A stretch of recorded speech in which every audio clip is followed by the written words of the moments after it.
Hi, I'm supernatural thriller author J.F. Penn, and you're listening to GenreTainment.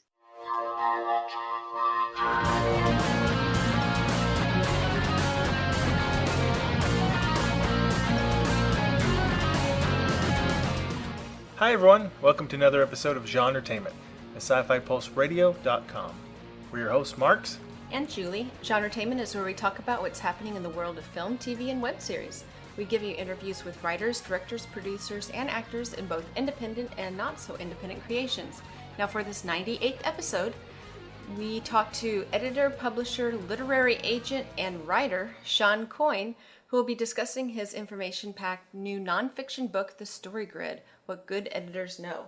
Shawn tells us about his career in publishing and talks in depth about this new book, The Story Grid, a method that he has used for over 300 books in his career. So get ready to learn all about genre and how to edit your own story. But before we get started with that interview, we should point out that the music you just heard at the beginning of the show was a snippet from the theme song from our web series, Reality on Demand.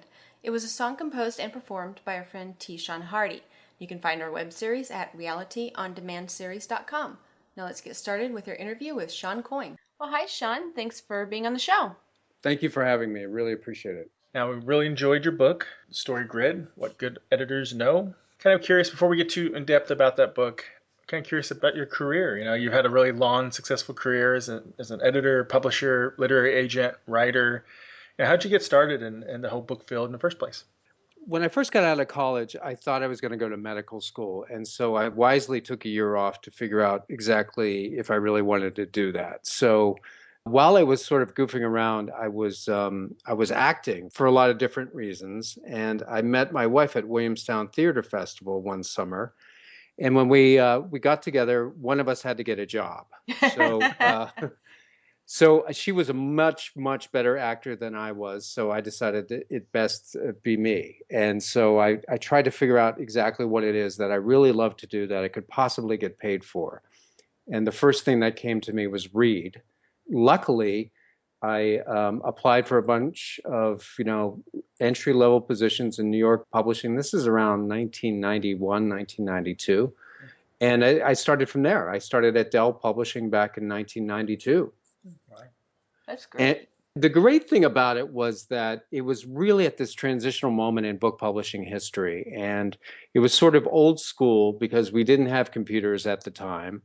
And an editor would be assigned an assistant. And the assistant would sort of have to learn at the desk of his editor. And I was lucky enough to work for two editors. One was the editor-in-chief of Delacorte Press, which was the hardcover division of Dell Publishing.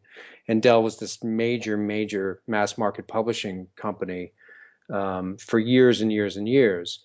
And one of the people I got to work with early on in my career was Elmore Leonard. So it was a wonderful opportunity to be able to watch a master writer sort of go from draft to draft to draft. At that point, he had written a good 30 books, and I was lucky enough to work alongside his editor, Jackie Farber, on Pronto, which actually became a television series, Justified, years and years ago.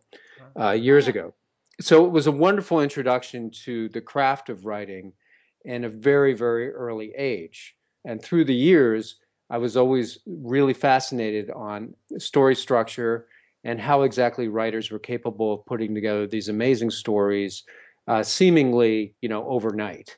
So, through the years in book publishing, I went from Dell Publishing to St. Martin's Press, and then I went to Doubleday, and then I started my own company. All through that time, about a period of 20 years, on the side, I would sort of be studying story structure to figure out how to best help writers solve their problems. The primary problem is the book, working? Is it something that the average reader would really enjoy? And so I dove deeply into, story structure. I took Robert McKee's course. I did a lot of reading, everybody from Norman Friedman's theories to, George Pulte, to Aristotle, Plato, to try to sort of like parse it all the way back to the beginning of storytelling. And it's been a wonderful journey and a wonderful time. And I've applied those principles throughout my career to great success, I would say. Mm-hmm. Yeah, for sure. Yeah. Now, what I learned from that story is that you owe your wife, because it was because of her that you found the correct career. That's correct. If she wasn't as talented as she is, I would probably, be doing Sunday in the Park with George somewhere.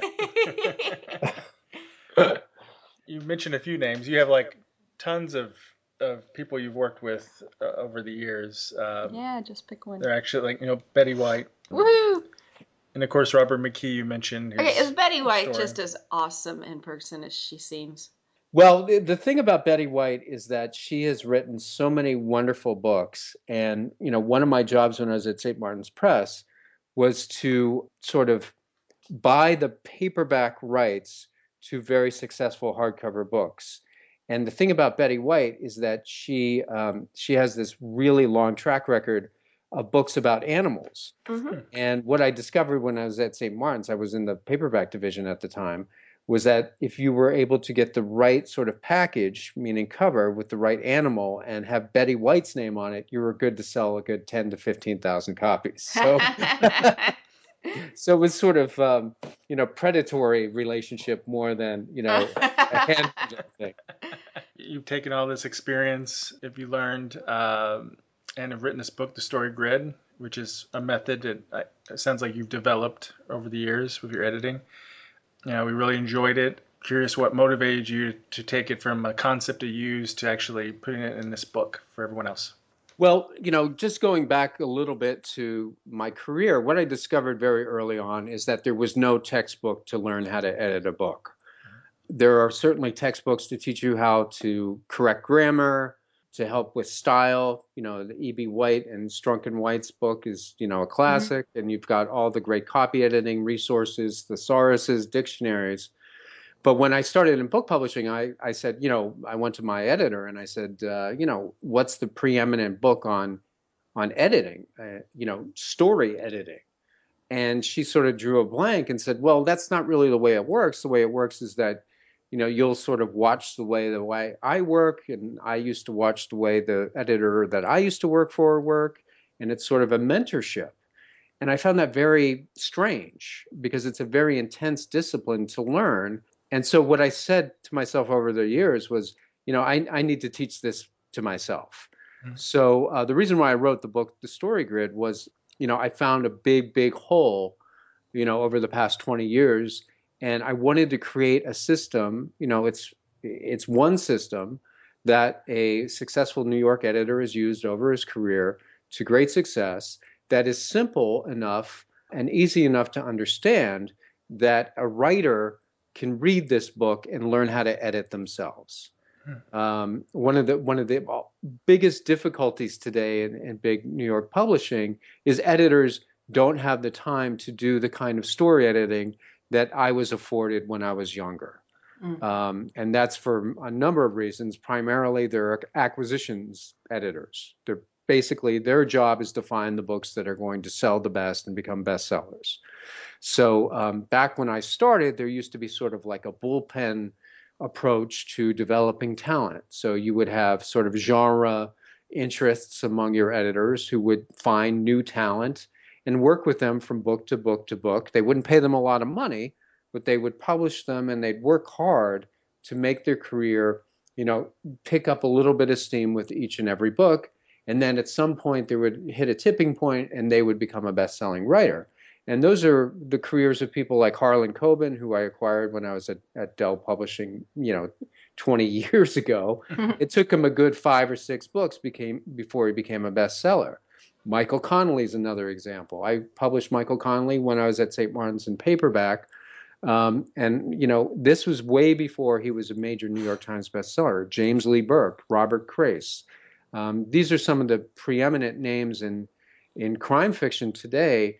They got their start early on with, sort of younger editors working with them from book to book and helping edit their stories. So, but back to your original question, the reason why I wrote the book is I didn't want everything that I've learned over my career to just sort of die with me. And so I thought, and I was talking to my business partner and good friend, Stephen Pressfield, and I said, oh, Steve, I'll just, I'll bang out a little paperback, about how to edit, and, we'll be done. We'll put it under our little publishing company and everything will be fine. And, 3.5 years later, we finally did publish the Story Grid. But what you discover is that when you do so many things intuitively, to actually take that intuitive knowledge and put it down on paper and make it make sense to people is quite a task. So Yeah. I'm quite relieved to have the book finally out of my brain, and now people can actually lift it. I mean, it's a big brick of a thing, and I can't believe you guys are even able to get through it. So congratulations on that. Yeah, and what you're really describing, to me, it seems like what's really happened, not just in the world of publishing, but just, I don't know, the working environment in general in America. It used to be that you got hired on and they would teach you and groom you, and you kind of worked your way up the ranks in a company. And nowadays they expect you to already know stuff. Companies don't want to train, and instead of promoting within, they'd rather just hire someone new from somewhere else. No, that's true. And Yeah. there's no real learning the ropes from mentors and working your way up. And I think that's kind of a shame, because I think a lot of talent doesn't get cultivated, not just in the world of literature, but certainly it's noticeable in that. No, I would absolutely agree with that. I mean, in my 25-year career in publishing, the number of editorial jobs, meaning editors full-time employed at the major publishing houses, has decreased by at least 50%. The reason why that is because there's tremendous competition to have big best-selling blowout, sort of tentpole, storytelling. In order to do that, you don't really want to spend a lot of time training the younger people. You'd rather just hire a pro and let them run with it and bring in the great big talent. But on the opposite side, there's so much opportunity for people to learn by themselves, to be their own autodidacts in a way that there just never was when I was younger. I mean, there was no source for me to be able to go out and learn the things that I've learned over my career back when I was 26 years old. Mm-hmm. But today, and this is one of the reasons why I started StoryGrid.com, was to give people who really wanted to learn editing craft the opportunity to teach it themselves without cost. I mean, everything on StoryGrid.com is for free. It's the same content that's in the book. If you love the content in StoryGrid and you can't afford the book, you're still going to be able to teach yourself how to be an editor. And I think that's a really important point to get across. I would love everybody to run out and buy this book and buy the ebook and, put a lot of money in my bank account. But the reality is that the most important thing is to help writers become their own editors and to become really better craftsmen. And if you can do that, the quality of storytelling will only get better and better and better, and writing will become more and more fun for writers. Right now, I think there's a moment when they hit the wall, they've got a first draft in front of them, and they say to themselves, geez, what am I going to do now? How am I going to tell what's working and what's not working? How am I going to fix the stuff that isn't? But even just the very simple understanding of what's working and what's not working drives them crazy. So what they end up doing is asking a lot of wonderful, nice friends and family to read a book and to give them notes. Well, those people are wonderful and everything, but they're not editors, and they're not going to be able to help in the way that a really strong editor can. So the Story Grid is all about sort of taking those first drafts and going through them very, very systematically, methodically, and looking at the global picture and the micro picture, and being able to teach a writer how to fix what's not working and make what's working even better. Mm-hmm. Yeah, it seems like it's going to be a great tool for, especially as you have more indie authors, to help them.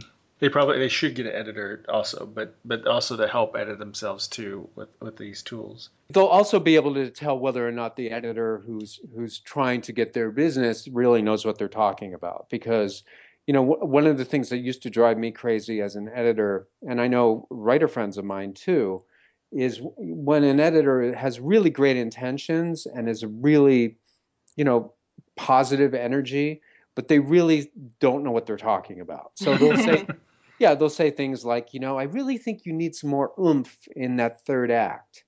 But they won't tell you where in the third act you need the oomph, what scene, what character isn't working. They can't give you the specifics.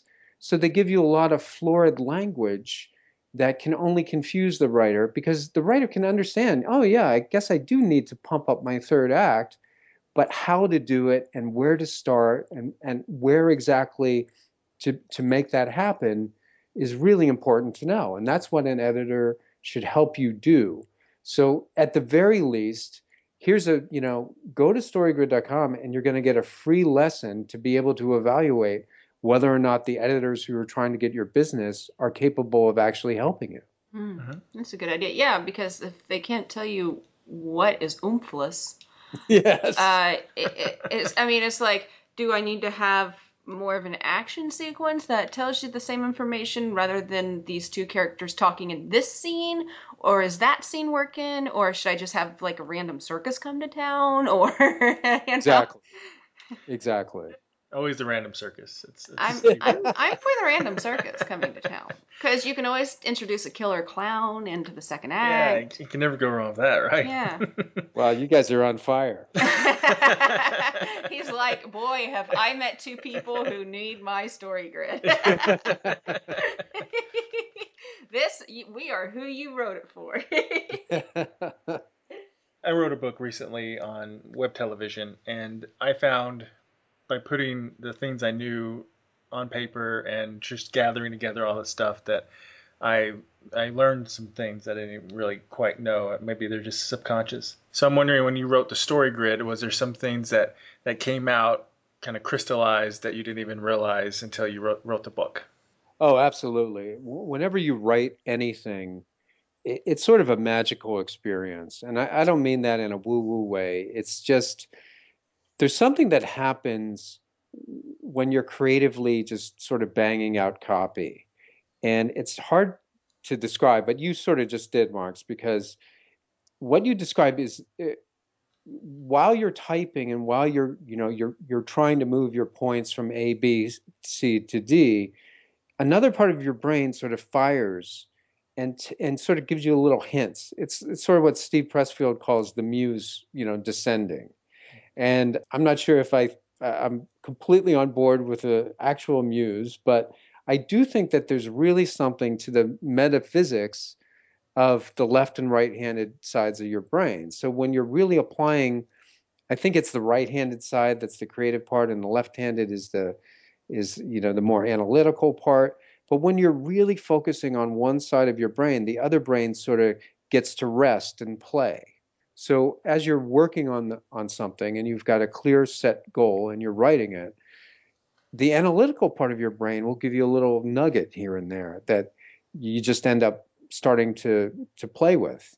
And this happened to me a number of times when I was writing the story grid. Now, as you know, I do a very deep analysis of the Silence of the Lambs in the story grid. Mm-hmm. And so many things occurred to me as I was going through the technicalities of the scene by scene progression of the story that I just never really even considered before. And one of those was really the deep arc of story that happens in the internal sort of genre of the Silence of the Lambs, and that is Clarice Starling's sort of disillusionment plot.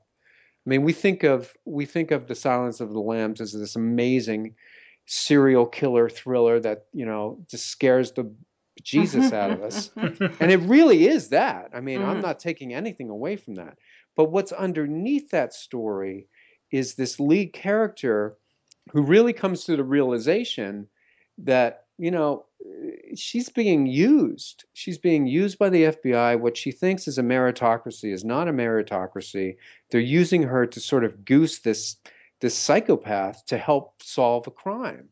Mm-hmm. And until she reaches that realization, she's not going to be able to, really effectively crack the case.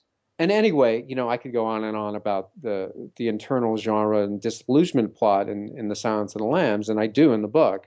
But back to your question, Marks, that is something that really came to the fore when I was methodically going scene by scene by scene and analyzing the progression of the value changes in each of those scenes. And I discovered, oh my gosh, there's something happening underneath here that I hadn't really thought about. The great thing about writing is the more you do it, the more these little bits and pieces come to you sort of from the ether, from the collective unconscious, whatever you want to say. Mm-hmm. And it's a wonderful way of discovering what you really think deeply inside. Great. In your book, you talk quite a bit about genre. I found your genre five-leaf clover concept really interesting. What most people would consider genre, saying like a Western or a thriller or a horror film or something like that, you categorize as the external content genre aspect. So can you go a little bit more about what the five-leaf clover is, how you kind of look at genre? Sure. Well, the first thing I have to say about it is a lot of these ideas came to me through Robert McKee and his colleague Bas El-Wakil, who's a brilliant story guy. And, I can't wait for them to publish their book on genre because they've been working on this for a long time and they're really, really smart. So with that said, I did combine and, from other sources and whatever. So my five-leaf clover is basically what genre is basically. Forget the French, word and it seems kind of like obtuse.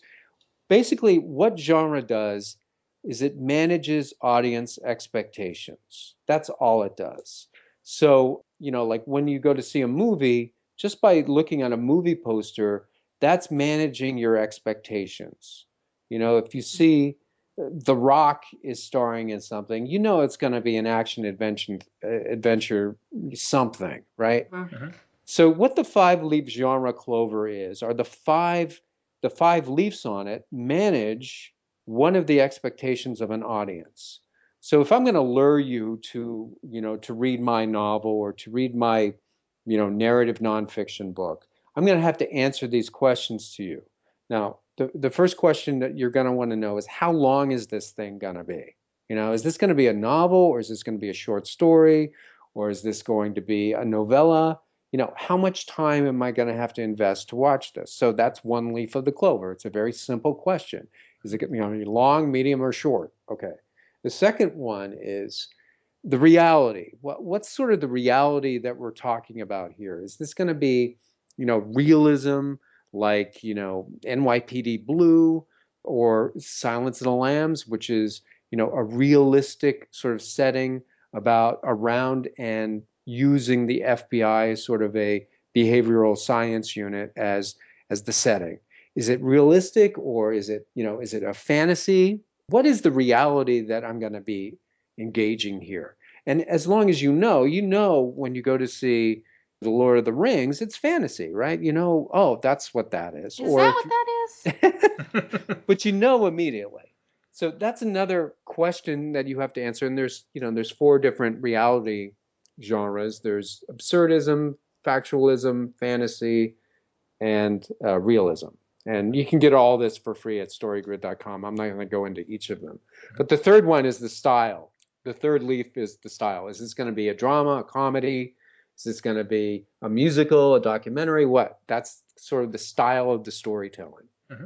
And then the fourth one is the structure. And I could really go nuts on the structure, but basically there's three choices of structure. There's the arch plot, which is sort of what we all think of when we think of a story. It's the hero's journey. Something happens, throws the character's life out of balance, and they have to go on a journey until they can get their life back in order. That is an arch plot. Mm-hmm. And there's the mini plot, which would sort of be a series of those arch plots told from the point of view of a number of different characters. And mini plots are usually, the work of big literary nonfiction like War and Peace, things like that. Those are little stories that add up to something larger than the sum of their parts. And then there's the anti-plot, which is sort of, it came about in the middle of the 20th century after the horrors of World War II and World War I. It's, very, very theater of the absurd, where nothing makes sense. You think of, these aren't really my cup of tea, and these aren't really explored that much in the story grid because there's no beginning, middle, and end. It's just an absurd world that, it's existentialism. It's a lot of big thinking stuff that, in my opinion, doesn't really add up to much. Like Waiting for Godot and. Yes, I think Waiting for Godot actually works, but most of them But don't. it is the exception. I know what you're talking about. Yeah. There were several. I had to read several things, in college that I don't get into it as well either, and I'm like, really? Yeah. Like I have to read this, and I never really got it. Yeah. Like No Exit. Was it Sartre? Yeah, I just and it was at a time when it was like really cool on college campuses. There's sort of like the cult of this with the black turtlenecks and the, Right. And it had a lot of Beat Generation, Jean-Luc Godard elements to it. And if you didn't really like it or get it, then you were somehow just stupid, Yes. Yeah. Yeah. I'm more of a meat and potatoes story guy, and I completely agree with you. But Mark's the last leaf is the one that you were talking about, which is the content. Now, the content one is what we all think of when we think of genre. Now, this is the place where you find the thriller, the crime story, the Western, the love story, the society drama, horror, action, performance story. And then I make one little distinction here that I think no one else does. And I divide the content genre leaf into two things, the external genre and the internal genre. And the reason why I do that is that the external genre concerns things that are on the surface, right? Somebody comes and they've got a bomb and everybody has to get out of the way. And, it's sort of like solving the big action piece. So we know on the surface, for example, The Silence of the Lambs, the on the surface external genre is thriller, right? Mm-hmm. Or because you've got a serial killer loose, Buffalo Bill, who's murdering people, and you have to stop him. That's the on the surface, movement of the story. Now, there's also the internal stories, the internal content genres. And these are the ones that are sort of the coming of age story, where we see the internal movement of the lead character or a series of characters in mini plot move from one state of worldview to another, or one state of moral position to another. So you have the redemption plots, you have coming of age, maturation, you have the disillusionment plot that I was talking about earlier with Clarice Starling. These are the places where the external and the internal genres, these are major, major decisions that a writer needs to make as they are working on their novel, or even if they have a first draft, just, taking a very hard, close look at their book and saying, is this a crime story primarily, or is this a coming of age story? Now, those decisions are crucial because, there are a lot of different values that are involved in moving your story from the beginning to the middle to the end. So you really need to know and really, really lock down what it is you're trying to do in your story. And once you do know, what, this is definitely a thriller. Silence of the Lambs, when all comes down to it, it's a thriller. It's a serial killer thriller. And all that stuff I talked about, Clarice Starling, is really interesting. But people go to see the movie or they read the book because it's a serial killer thriller and they're going to get scared out of their mind. So Thomas Harris made a very clear choice. He said, I'm going to write a serial killer thriller and I'm going to make it even deeper and have a lot more oomph to it by adding this under the surface internal content genre, which is the disillusionment plot. You could probably tell I could go to town on this for another 9 hours. But I hope that helps. There's 5 different leaves. They all answer questions that your audience is going to want to know before they even consider reading your book. They're going to want to know, what content am I going to get here? How long is it going to be? Is this going to be realistic or fantasy? What kind of style is this? Is this going to be a comedy or a drama? And what's the structure? Is this going to be strange and incomprehensible, or is this going to be what I'm used to? So those are the 5 things that you need to understand as a writer. And it's one of the first things I talk about in the book, because these are global concepts that every writer really needs to take into account before they start work. Mm-hmm. Yeah, I think it's a great way to break it down. The best way I've seen so far, for sure. Oh, great. Well, and it does kind of explain, like, I never explain. I'm the worst person to ask about, like, oh, you saw that movie? Yeah, explain it. Because in my mind, if I were to talk about Silence of the Lambs, I don't just go, oh, it's like this really scary. I'm like, and it was really interesting because the character Clarice, and I like go into like the character kind of plot. Right. And like in my mind, I don't notice that that's somehow less of a plot, or less important plot than the main one. Oh, it's not. It's not less important, but I'm talking about sort of in It's less in the categorical. forefront. Yeah, I mean, when you went to see the movie or when you picked up the book, you knew you were in for a crime story. You knew that, somebody was doing something horrible, somebody was murdering. But I'm always the person that goes, but then there was more than you think, Yes. because it really was about this, and like by the time I get into talking, someone's eyes have glazed over. And it's just, I'm not the one to ask. You are an editor, is what you are. Yeah. May not know it, but you are. No, I've She's edited. actually pretty good at editing. I edit a lot of Marxist stuff. Another thing you talk about with genres and such is the obligatory scenes in the genre, and you go in depth Right. on thrillers, like we talked about with Silence of the Lambs. But what are some other scenes for other kinds of genres? Well, there's there are so many, but in terms of a love story, the obligatory scene, the obvious one, is lovers meet, right? Mm-hmm. You got to have a great scene where the lovers meet. Then you've got to have, in a love story, the lovers' first kiss, Mm-hmm. right? And then you've got to have a scene where they break up or they come back together.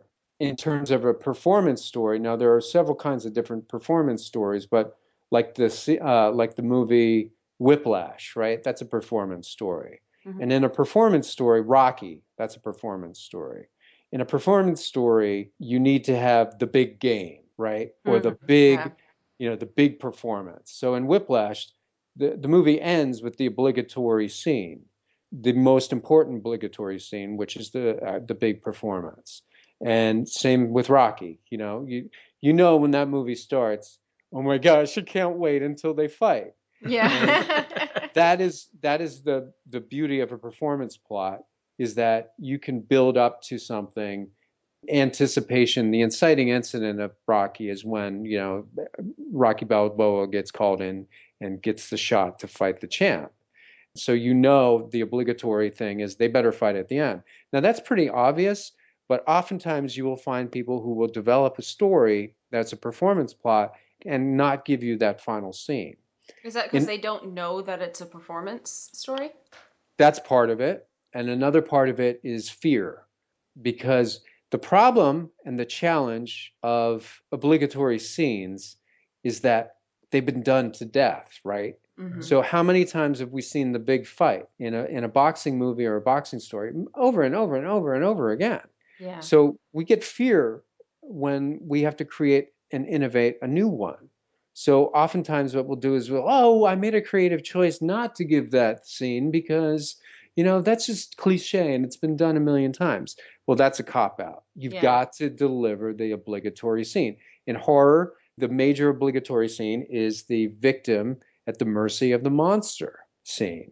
So we always see this scene, and we always, the victim has to figure out a way to overcome, the epitome of evil in the form of this monster. And if you don't give them that scene, you're going to disappoint your audience. So obligatory scenes are really, really crucial to understand in your chosen genre, because if you don't deliver them, people might not get it that you didn't deliver it, but they'll just say, "Yeah, I didn't really like that one. Well, it didn't really, yeah, it didn't do anything for me." Yeah. And so part of being a writer is to find and right now at StoryGrid, what I'm doing is I'm story gridding the tipping point, which is a crazy idea, right? It's nonfiction. It's sort of like the epitome of a big nonfiction, big idea book. And I had to sit down and I had to think, through it very clearly. What are the obligatory scenes that a big idea nonfiction book has to have? And one is they have to have a big idea, right? I mean, and that seems so obvious, but if you're writing, say, a love story, and there's never ever a moment where the two lovers are threatened, and there is nobody trying to pull them apart, everybody's going to be like, there was no story there. They met, they fell in love, they got married, they lived happily ever after. Well, that's not a love story. That's a snooze fest. That's a Facebook photo album. That's all. Exactly. That's the key thing about obligatory scenes. Now, people always ask me, well, can you give me all the obligatory scenes for every single genre and tell me exactly all the things that I have to do to fill them out? Well, I could do that, but that's going to take me another 20 years to figure out. But then I would be writing your book for you. That's right. What I do know are crime, thriller, and performance, and I know some genres, and I'll certainly dive in there and do the best I can. But the way to figure these things out is to pick your 5 best, read your 5 biggest, best books in the genre that you want to work and analyze them. Think about them. What do they all have in common? And what you will find are the obligatory scenes and the conventions of that particular genre. Because those books that satisfy the conventions of a particular genre best all share those things. So for thriller, which I go into very in-depth in the book, there's about 7 obligatory conventions and obligatory scenes that you need to deliver in a thriller. And in Silence of the Lambs, Thomas Harris delivers every single one. And he does it in innovative, brilliant ways that you don't see coming. Until you analyze it again, you go, holy cow, he solved the hero at the mercy of the villain scene in a way that's never been done before. And he sets it up on page 7 of the book. How did he do that? And then what you can do from there is say, I need to do something like Thomas Harris did. Not that I can do it perfectly, but let me be inspired by the work of a master in a way that can help me. So if you've got 5 of your favorite science fiction books, read them over and over and over again, make a list of the things that they have in common, and you're going to find that you're going to be able to nail all the conventions and obligatory scenes, and then you're going to know exactly how those masters were able to deliver those scenes in unique ways. I think that would be a good tool to use a story grid. Yeah. Basically what you do with Silence of the Lamb with your 5 favorite books in your genre that you want to write in. Yes. Because I'm sure for screenwriting, I've had to break down scripts and study them before, and I'm always fascinated by the little nuances I never caught, the things that I enjoyed. So in a book, I could just imagine all the little things hiding in little corners. Yeah, a lot more corners in a book. Yeah. So with the story grid, you have a few steps that you take. One of them is called the foolscap method. I just thought maybe if you explain what that is. Well, just to go back quickly, the story grid, basically you've got 3 stages. And it's so funny to me how everything ends up being in 3 stages. I don't know why, but it just is. That rule of 3, yeah. Right. Yeah. Okay, so the first stage is you want to create the foolscap global story grid. Now, what the foolscap story grid is, it's just a 1-page outline of the entire book. And what it does is it shows you the global progression of the story. And it also will show you and answer all the questions that you need to know about your book. So if you go to thestorygrid.com, you'll see examples of the foolscap global story grid for Silence of the Lambs. And as I mentioned, I'm working on the tipping point now. So what you do is you fill out that one sheet of paper after you have your first draft, or even before. A lot of people use this as a method to outline their book before they even write page one. And I would highly recommend you do that. Stephen Pressfield, my colleague and friend, I got it from him. This is really something I do it in a much more complex way than Steve does, but Steve has been using this method for 20 years. And what it does is it shows you exactly the global movements of the story. So you have your global inciting incident, and then you have your what happens in the middle, and then you have what happens in the end. Once you fill that out, you have the global story. Now you put that aside, and the next document you want to fill out is called the story grid spreadsheet. What the story grid spreadsheet is a spreadsheet, and it has 18 separate columns that you're going to fill in for every single scene in the book. So you'll be able to track whether or not one of your scenes is working or not working. And you'll be able to see, oh my gosh, nothing happens in this scene except people talking about nothing. I shouldn't have this scene in my book. So going through your novel or your story from page one in your first draft and taking the time to really create and work hard to fill in all of the questions that are asked on the story grid spreadsheet will allow you to see the global, scene by scene. So you'll have the micro of your story. Now, you probably know what's coming next. The next thing you want to do is take your macro, which is the foolscap global story grid, and combine it with your micro, which is a story grid spreadsheet. And from those two documents, you're going to be able to create an infographic, meaning an actual diagram of the movement of your story from the very beginning through the middle through the end.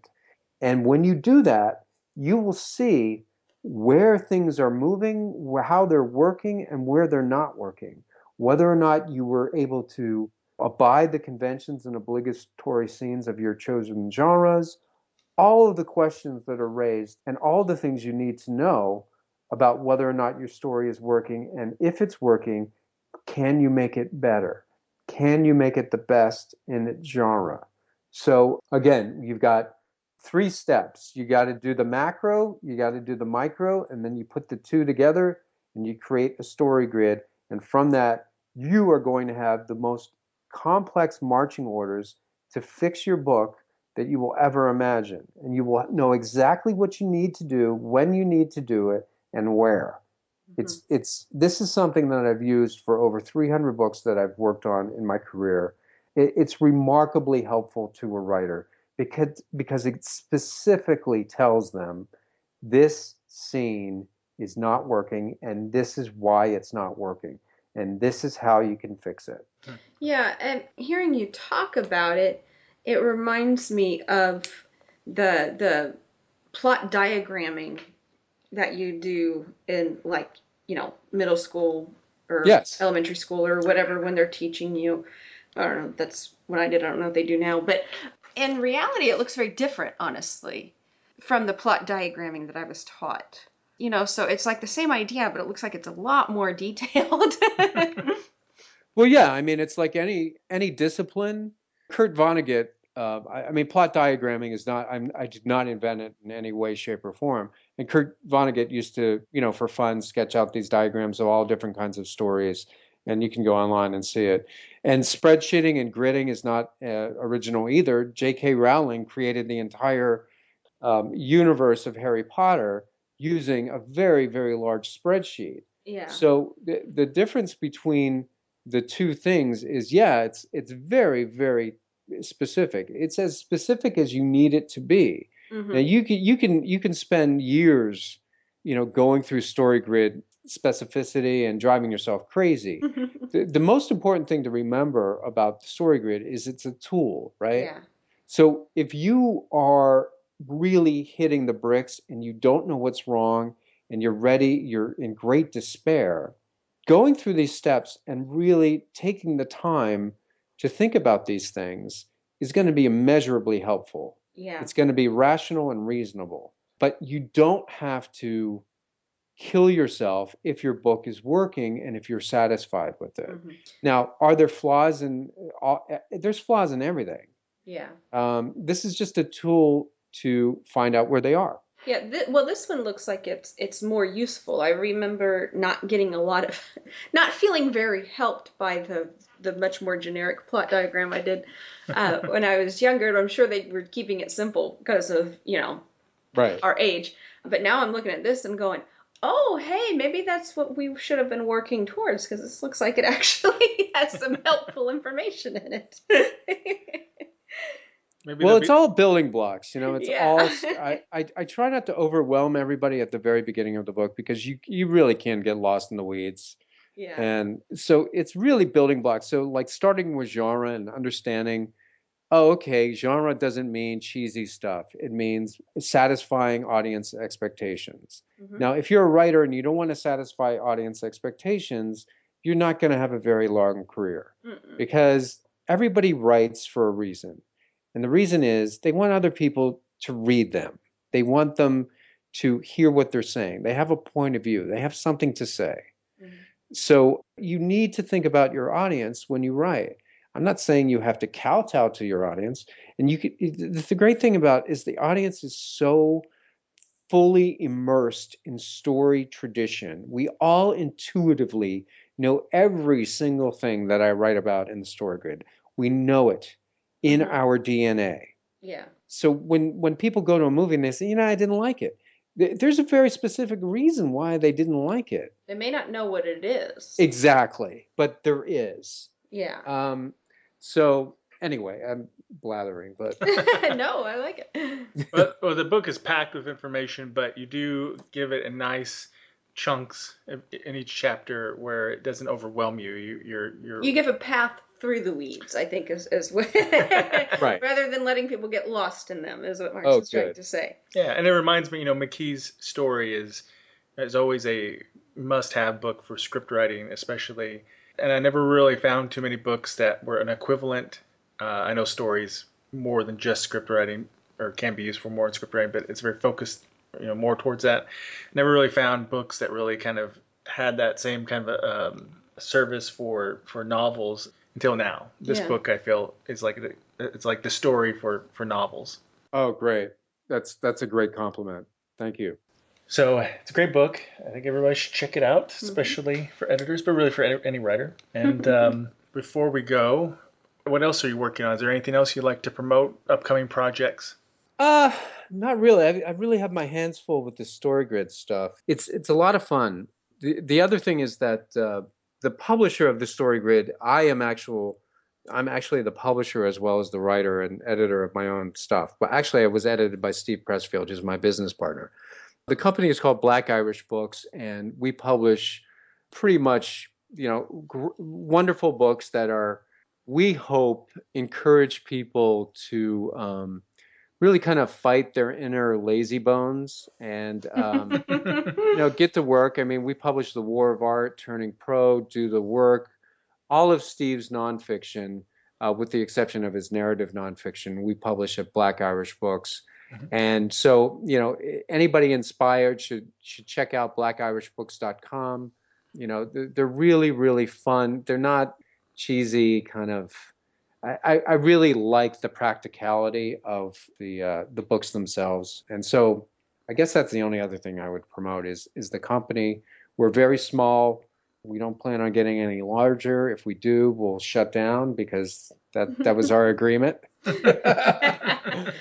Well, I gotta say, I love the name Black Irish Book. That's good. I like it.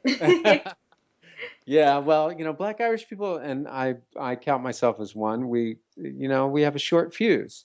Yeah. So it's sort of using that temperament to fight the inner naysayer within, instead of using that energy outside.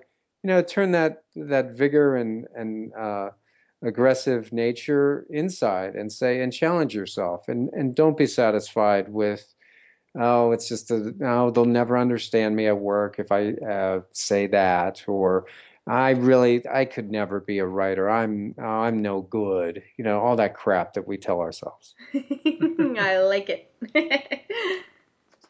Oh, great. So there's that, and then storygrid.com, correct? Yes.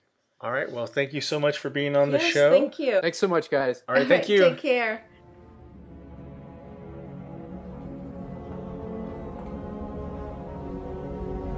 Good morning.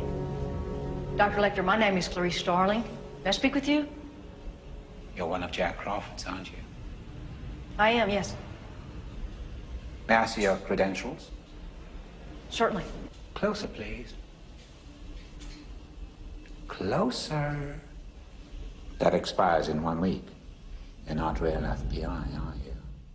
Hi, I'm Dean Wesley Smith, USA Today best-selling writer of well over 100 novels and 17 million copies in print. And you are listening to GenreTainment. Well, big thanks to Shawn for the informative and fun interview. We'll have any links mentioned on the show notes at sci-fi-postradio.com. So we're super close to our 100th episode. Very, very close. We're making a special episode with a few of our past guests, one of which is our very first guest coming back, Emmy-winning writer Victor Miller. Yay, Victor! You probably know him, possibly know him best as the writer of Friday the 13th. But he's done many, many other things in his long, wonderful career. And we have at least 2 more guests joining us, but we're not going to tell you right now, sorry. No. Now, until then, on our next episode, we are speaking with filmmaker and con lane expert Britton Watkins. He worked on Star Trek Into Darkness, teaching actors Klingon. He also knows Vulcan, Na'vi, and more languages. He even created his own languages for his film Sen. We learn more about that sci-fi film and about constructed languages, or conlang. Conlang. All right. Now, before we go, we want to remind you that you can keep track of us on our GenreTainment Facebook page, Marx's Twitter account, which is at Mr. Marx, our website at GenreTainment.com, or all of the shows at sci-fi-postradio.com. So that's it for today's GenreTainment. We'll be back soon with all new guests from our favorite films, TV shows, novels, and web series. GenreTainment is a production of Alien Jungle Bug Productions. Until next time.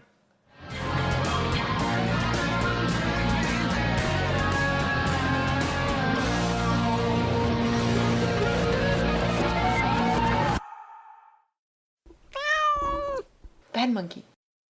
Woohoo! We made it. I wasn't recording, sorry. Oh.